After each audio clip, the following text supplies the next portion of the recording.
মৰমৰ ছাত্ৰ ছাত্ৰীসকল, আজি আমি ক্লাছ 6ৰ উন্মেষ যিখন অসমীয়া কিতাপ আছে তাৰ পাঠ 2 শহা আৰু সিংহৰ সাধু মানে পাঠটিৰ সাধু বুলিয়ে ক'ব পাৰি। এই পাঠটি তোমালোকে চিত্ৰটোত দেখিছা, সিংহ আছে, শহা আছে, জেব্ৰা আছে, বান্দৰ আছে, হাতী আছে, হৰিণা আছে। গতিকে সাধুটোৰ ওপৰত যিখিনি প্ৰশ্ন, সেই প্ৰশ্নবোৰ আমি আলোচনা কৰি তোমালোকে সাধুটোত পঢ়িবা। বহুত ধুনীয়া সাধু হয় আৰু তাৰ পৰা আমি বহুত কথা শিকিবও পাৰিম।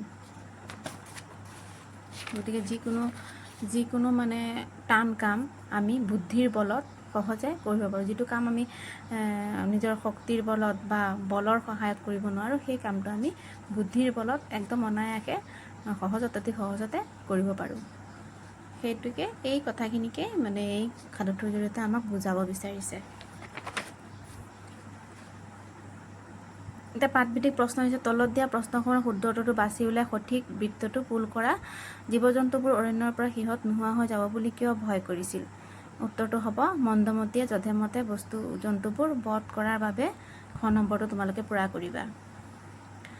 মন্দমতীয়ে কুঁৱাটোৰ ভিতৰলৈ কিয় জাপ দিছিল? শুদ্ধ উত্তৰটো হ'ব, কুঁৱাটোৰ ভিতৰত অন্য এটা সিংহ থকা বুলি ভবাৰ বাবে। এইটো ঘৰটো তোমালোকে পূৰা কৰিবা। উত্তৰকেইটা কিয় শুদ্ধ বুলি বাছি ল'লা? সভাপতিৰ লগত আলোচনা কৰি কোৱা। এই প্ৰশ্নটোৰ উত্তৰ আমি 2 নম্বৰ প্ৰশ্নটোৰ উত্তৰ এনেদৰে লিখিম। প্ৰথম প্ৰশ্নৰ উত্তৰ খ শুদ্ধ, কাৰণ মন্দমতীয়ে প্ৰতিদিনে বহু জীৱ জন্তু মাৰি খাইছিল, সেয়েহে সকলো জীৱ জন্তুৱে ভয় কৰিছিল যে সিহঁতে শেষ হৈ যাব। দ্বিতীয় প্ৰশ্নৰ উত্তৰ ঘ শুদ্ধ, কাৰণ কুঁৱাৰ পানীত নিজৰ প্ৰতিবিম্ব দেখি মন্দমতীয়ে আন এটা সিংহ বুলি ভাবি খঙত জাপ মাৰিছিল। 4 নম্বৰ, তলত দিয়া প্ৰশ্নবোৰৰ অৰ্থ আঁচ টানি মিলাও আহা। ক্ষুধা, ভোক নিবাৰণ, ৰক্ষা, উদ্ধাৰ, প্ৰতিবিম্ব, চাহ, আৰ্চি বা পানীত ওলোৱা মানুহ বা বস্তুৰ আকৃতি, হাজিৰ উপস্থিত, বন্ধক, অইনৰ ওচৰত কোনো বস্তু থৈ ধাৰ লোৱা কাৰ্য, কেশৰ, সিংহৰ ডিঙিৰ দীঘল নোম, নিস্তাৰ, বাধাকৰণ গুচোৱা কাৰ্য। 5 নম্বৰ প্ৰশ্ন, তলত দিয়া প্ৰশ্নকেইটাৰ উত্তৰ কোৱা আৰু লিখা। এই প্ৰশ্ন 3টা দিছে। প্ৰশ্নকেইটাৰ উত্তৰ আমি প্ৰথম প্ৰশ্ন দিছে, অৰণ্যৰ জীৱ জন্তুবোৰ কোনে যধে-মধে বধ কৰিছিল? অৰণ্যৰ জীৱ জন্তুবোৰ কোনে যধে-মধে বধ কৰিছিল? অৰণ্যৰ জীৱ জন্তুবোৰ মন্দমতী নামৰ এটা সিংহই বধ কৰিছিল। খ, শহাটোৱে মন্দমতীৰ ওচৰলৈ মুঠ 5টা শহা অহা বুলি কৈছিল। দৰাচলতে কেইটা শহা আহিছিল? দৰাচলতে এটা শহা আহিছিল। কুঁৱাৰ পানীত প্ৰতিবিম্বটো দেখি মন্দমতীয়ে কি কৰিছিল? কুঁৱাৰ পানীত প্ৰতিবিম্বটো দেখি মন্দমতীয়ে গৰজি উঠিছিল। সেই গৰ্জনৰ প্ৰতিধ্বনি পাই কুঁৱাটোত জাপ দিছিল। 6 নম্বৰ প্ৰশ্ন, তলত দিয়া প্ৰশ্নকেইটাৰ উত্তৰ দলত আলোচনা কৰি উত্তৰ লিখা। গতিকে ইয়াত প্ৰশ্নবোৰ ক নম্বৰ দিছে, অৰণ্যৰ জীৱ জন্তুবোৰ আলোচনা কৰি কি সিদ্ধান্ত লৈছিল? সেইমতে কাম কৰিলে তেওঁলোকৰ কি লাভ হ'ব বুলি ভাবিছিল? অৰণ্যৰ জীৱ জন্তুবোৰে আলোচনা কৰি সিদ্ধান্ত লৈছিল যে মন্দমতীৰ বাবে প্ৰতিদিনে এটাকৈ জন্তু পাল পাতি পঠিয়াই থাকিব। সেইমতে কাম কৰিলে সিংহৰ যধে-মধে বধ কৰা বন্ধ হ'ব। কুঁৱাৰ পানীত শহাটোৱে তাৰ প্ৰতিবিম্বটো দেখি কি বুদ্ধি পাঙিছিল? কুঁৱাৰ পানীত শহাটোৱে তাৰ প্ৰতিবিম্বটো দেখি বুদ্ধি পাঙিছিল যে যিকোনো ব্যৱস্থা কৰি সিংহ মন্দমতীক কুঁৱাৰ ওচৰলৈ আনিব পাৰিলে কুঁৱাত সিংহৰ প্ৰতিবিম্ব দেখা পালে প্ৰতিবিম্বটোক মাৰিবলৈ সিংহই কুঁৱাত জাপ দিব। সিংহক পতিয়ন নিয়াবলৈ ভয়তে শহা ইনাই বিনাই কি কথা কৈছিল? সিংহক পতিয়ন নিয়াবলৈ ভয়তে শহা ইনাই বিনাই কৈছিল, সৰু জীৱ এটাৰে মহাৰাজৰ ভোক নপলাব বুলি ভাবিছিলোঁ। সেয়ে আমি 5টা শহা একেলগে আপোনাৰ ওচৰলৈ আহিছিলোঁ। বাটত আন এটা সিংহই আমাক বাট ভেটি ধৰি সুধিলে, তহঁত কলৈ যাৱ? তেতিয়া আমি ভয়ে ভয়ে কৈছিলোঁ, মহাৰাজৰ ভোজনাৰ্থে আজি আমাৰ পাল পৰিছে, গতিকে আমি তেওঁৰ ওচৰলৈ গৈ আছোঁ। তেতিয়া সেই সিংহটোৱে গৰ্জন কৰি কৈছিল, এই বনৰ ৰজা মই, তহঁতৰ অন্য ৰজা আকৌ ক'ৰ পৰা ওলাল? এতিয়া তাক মোৰ ওচৰলৈ মাতি আন, মই তাৰ লগত যুঁজি চাম। যদি সি মোতকৈ বলী হয় তেন্তে সিয়ে তহঁতৰ ৰজা হ'ব। তেতিয়া আমি আমাৰ ৰজাক মাতি আনোগৈ বুলি কোৱাত সিংহটোৱে খঙেৰে কৈছিল, সেই কথা হ'ব নোৱাৰে। তহঁতৰ 5টাৰ 4টা মোৰ ওচৰত বন্ধকত থাক, এটাই গৈ তাক মোৰ ওচৰত হাজিৰ কৰহি। গতিকে মহাৰাজ, এতিয়াই আপুনিয়েই ইয়াৰ এটা বিহিত ব্যৱস্থা লওক। কুঁৱাটোৰ ভিতৰত সঁচাকৈ আন এটা সিংহ লুকাই আছিলনে? যদি নাছিল, মন্দমতীয়ে কিয় কুঁৱাটোত জাপ মাৰিছিল? কুঁৱাটোৰ ভিতৰত সঁচাকৈ আন এটা সিংহ লুকাই নাছিল। মন্দমতী কুঁৱাটোত জাপ দিছিল কাৰণ কুঁৱাত মন্দমতীয়ে জুমি চোৱাত কুঁৱাৰ তাৰ প্ৰতিবিম্ব দেখা পাই মন্দমতী গৰজি উঠিছিল। মন্দমতীৰ সেই গৰ্জন কুঁৱাৰ ভিতৰৰ পৰা প্ৰতিধ্বনি ওলাই আহিছিল। লগে লগে মন্দমতীয়ে কুঁৱাৰ ভিতৰত থকা সিংহটোক ধৰোঁ বুলি খঙত কুঁৱাটোত জাপ মাৰিছিল। 7 নম্বৰ, কোনে কাক আৰু কিয় কৈছিল লিখা। এনে কৰিলে আপুনি চিকাৰ কৰিবলৈ একো কষ্ট কৰিব নালাগে আৰু অনায়াসে খাই বৈ থাকিব পাৰিব। কথাষাৰ জীৱ জন্তুবোৰে সিংহ মন্দমতিক কৈছিল যাতে যধে মধে সিংহ মন্দমতিয়ে জীৱ জন্তুবোৰক বধ নকৰে। কি তাৰ ইমান সাহ? এতিয়াই মোক তাৰ ওচৰলৈ লৈ ব'ল। আজি মোৰ হাতৰ পৰা সি কোনোমতেই নিস্তাৰ নাপাব। কথাষাৰ সিংহ মন্দমতিয়ে শহাটোক কৈছিল, কাৰণ শহাটোৱে কৈছিল বাটত আন এটা সিংহ নিজৰ ৰজা বুলি কৈছে আৰু আমাৰ 4জন শহাক বন্ধক ৰাখিছে। এটা হৈছে ভাষা অধ্যয়ন। বিপৰীত অৰ্থ বুজা শব্দবোৰ পাঠৰ পৰা বিচাৰি উলিয়াই লিখা।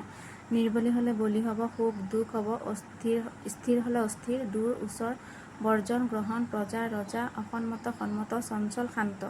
বাক্য ৰচনা কৰা। ৰাজত্ব। এসময়ত ৰজা দশৰথে অযোধ্যাত ৰাজত্ব কৰিছিল। প্ৰস্তাৱ। সভাত এটা নতুন প্ৰস্তাৱ আগবঢ়োৱা হ'ল। প্ৰতিবিম্ব পানীত গছজোপাৰ প্ৰতিবিম্ব দেখা যায়। প্ৰতিধ্বনি। পাহাৰত চিঞৰ মাৰিলে প্ৰতিধ্বনি শুনা যায়। অনায়াসে। তেওঁ অনায়াসে কামটো সম্পূৰ্ণ কৰিলে। তোমালোকে এনেদৰে লিখিব পাৰিবা আৰু বেলেগ ধৰণৰ তোমালোকে নিজে বনাই লিখিবলৈ চেষ্টা কৰিবাচোন। 10 নম্বৰ দলত আলোচনা কৰি ফুলপাহৰ পাহিবোৰত থকা শব্দ ব্যৱহাৰ কৰি তলৰ দফাটো সম্পূৰ্ণ কৰা। দফাটো ফুলপাহীত দিছে কুলু কুলু, কিল কিল, গুণ গুণ, ৰিপ ৰিপ, টুপ টুপ, জক মক, লক পক। জুমনিহঁতৰ ঘৰৰ কাষেৰে এটি নিজৰা কুলু কুলুকৈ বৈ গৈছে। ফুলনিখনত ফুলবোৰ জকমককৈ ফুলি আছে। ফুলবোৰত মুমুৰাই গুণ গুণকৈ উৰি ফুৰিছে। নিয়ৰৰ টোপালবোৰ টুপ টুপকৈ সৰিছে। ৰিপ ৰিপকৈ বতাহ বলিছে। গোলাপৰ পুলিটো লহপহকৈ বাঢ়ি আহিছে। তাকে দেখি জুমনিয়ে খিল খিলকৈ হাঁহিছে। 11 নম্বৰ দুজনীয়া দলত বিভক্ত হৈ উদাহৰণ চাই আন্তঃমিল থকা আন আন শব্দ গঠন কৰা। গলগলীয়া, সলসলীয়া, চলচলীয়া, মলমলীয়া, টিকটিকিয়া, মিটমিটীয়া, চিকচিকীয়া, টকটকীয়া, জকমক, চকমক, ঝকঝক, বকবক, টিক টিক, মিক মিক, লিক লিক, ঠিক ঠিক।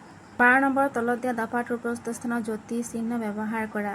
গতিকে এই পেৰাগ্ৰাফটো আচলতে তোমালোকৰ কিতাপত থকা এই পেৰাগ্ৰাফটো দিছে।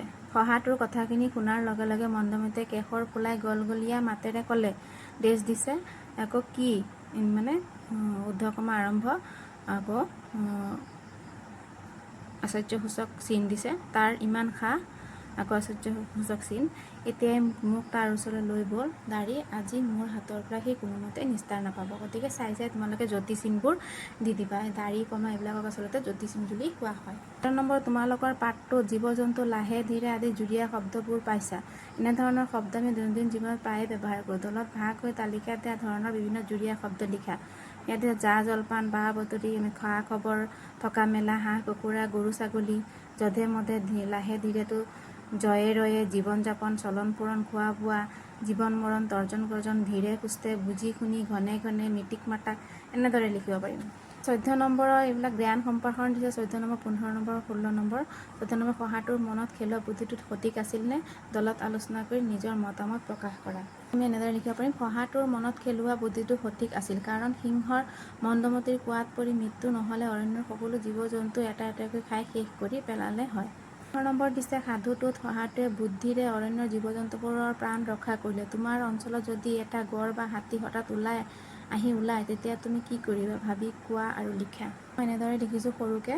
যদি মোৰ অঞ্চলত এটা গড় বা হাতী আহি ওলায় তেতিয়া মই শান্ত থাকিম আৰু আন লোকসকলকো সাৱধান কৰিম। হাতী বা গড়টোক উত্তেজিত নকৰি বন বিভাগক খবৰ দিম আৰু অন্যান্য মানুহ আৰু নিজ জন্তুটোৰ পৰা দূৰত্ব বজাই ৰাখিম। 16 নম্বৰ শহাটোৱে কৌশলেৰে মন্দমতিৰ পৰা নিজৰ লগতে অৰণ্যৰ জীৱ জন্তুবোৰক ৰক্ষা কৰিলে। শহাটোৱে অৱলম্বন কৰা এই কৌশলৰ লগত তুমি সহমত হয়নে? সপক্ষে আৰু বিপক্ষে যুক্তি দিয়া। নম্বৰ তোমালোকে সহমত হয় বুলি দিব পাৰা। সপক্ষে যুক্তি। সহায় বুদ্ধি প্ৰয়োগ কৰি সকলো জীৱ জন্তুক বিপদৰ পৰা ৰক্ষা কৰিছিল। সিংহৰ অত্যাচাৰৰ অন্ত পেলাই জংঘলত শান্তি স্থাপন কৰিছিল। শক্তিত দুৰ্বল হৈও বুদ্ধিৰ জোৰত ডাঙৰ সমস্যাৰ সমাধান কৰিছিল। বিপক্ষে যুক্তি। সহায় সিংহক প্ৰতাৰণা কৰিছিল। সত্য কথা নকৈ মিছা কথা কৈছিল। কোনো ক্ষেত্ৰত প্ৰতাৰণা নৈতিকভাৱে গ্ৰহণযোগ্য নহ'বও পাৰে। উপসংহাৰ। যদিও সহায় প্ৰতাৰণাৰ আশ্ৰয় লৈছিল তথাপি বহু নিৰীহ জীৱৰ প্ৰাণ বচোৱাৰ বাবে এই কৌশল ন্যায়সংগত আছিল। 17 নম্বৰ দিছে দলত ভাগ হৈ প্ৰতিটো দলে তলত দিয়া শব্দসমূহৰ অতি কমেও 5টাকৈ শব্দ ব্যৱহাৰ কৰি একোটাকৈ দফা লিখা। টং টং, পৰিপাটি, টিকটিকিয়া, জকমক, খপ জপ, মিচিক মাচা, গলগলীয়া, ৰজনজনা। গতিকে এইখিনিৰ সহায়ত আমি এইটো দফা লিখিব পাৰিম। আমাৰ ঘৰৰ ফুলনিখন সদায় অতি পৰিপাটি হৈ থাকে। আজি পুৱা বাগিচাত টিকটিকীয়া ৰঙা গোলাপবোৰ জকমক কৰি ফুলি থকা দেখা গ'ল। ধুনীয়া ফুলবোৰ দেখি মণিয়ে মিচিক মাচাকৈ হাঁহি এটা মাৰিলে।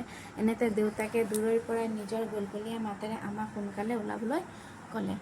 18 নম্বৰটো তোমালোকে নাটক হিচাপে প্ৰকাশ কৰিব দিছে এই সাধুটো, আৰু প্ৰকল্প দিছে 19 নম্বৰ 20 নম্বৰ, তোমালোকে 19 নম্বৰ 20 নম্বৰ প্ৰকল্প দিছে। প্ৰকল্পবিলাক তোমালোকে কৰিবা।